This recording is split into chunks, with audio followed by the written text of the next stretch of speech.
Hello and welcome to Run to Your Challenges. This is the daily show that discusses common leadership challenges and offers encouraging tips to help you and your team run to your challenges. This is Paul Grau, your host, and today's challenge is personality conflicts.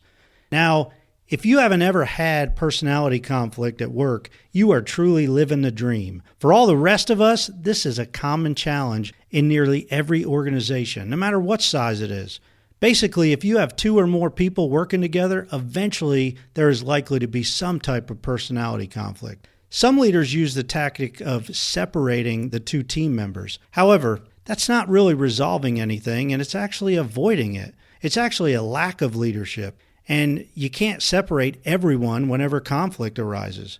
Besides, this show is called Run to Your Challenges, not away from them.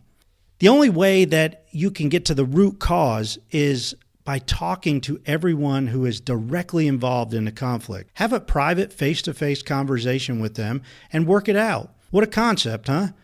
Now, when the meeting starts, you are there to set the ground rules and keep the peace. After all, it's your meeting. Establish the rules of engagement right at the beginning of the conversation. For example, everyone will respect each other, everyone will not talk over anybody else, there will be no yelling, no screaming, no hitting, no punching, whatever you got to do. It's your meeting, so you make the rules. The cool thing about personality conflict is it often is just as simple as explaining how each team member best communicates. Let me explain.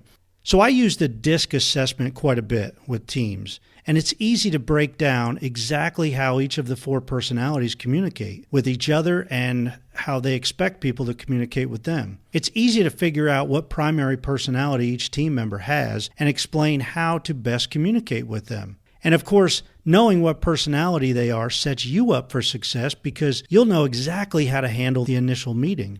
By explaining different communication techniques to your team members, they can understand where the breakdown occurs, and this has been life-changing for some of the teams I've worked with. For example, if somebody has a D personality, they will be very short when communicating. If you are communicating with them, you'll want to be very brief. Just give them the facts of the job, give them an update, and get out of their way. They really don't care about all the fluff and puff and stuff. They really don't care about the people stuff. They just want to get the work done. Tell them what they need to hear and then get out of their way.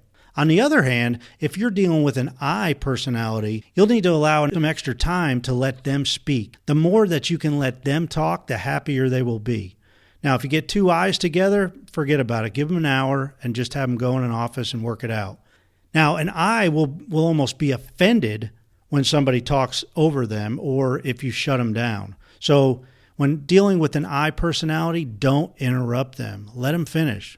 A C personality, on the other hand, will want lots of details and facts and figures, maybe even the whole strategy of the company or of the plan. If you don't give them enough info, they will get irritated with you and expect more. When they communicate with you, they will give you more details than you ever wanted to know. But just bear with them, all right? Humor them a little bit and let them give you the details. You'll make their day.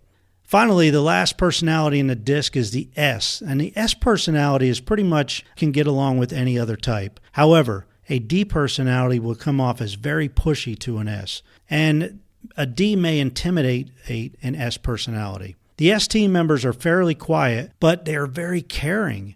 An S personality is stable and steady, and they care about everything. They want to work with everybody. They rarely speak in meetings, but if you can get them to talk, they will surprise you with how much they have been listening. So there you have it. There's the four personality types, and I may touch on this again tomorrow, but in the meantime, figure out where you sit in those four personality types and see if you can help your team through each of the personality conflicts by explaining this to them.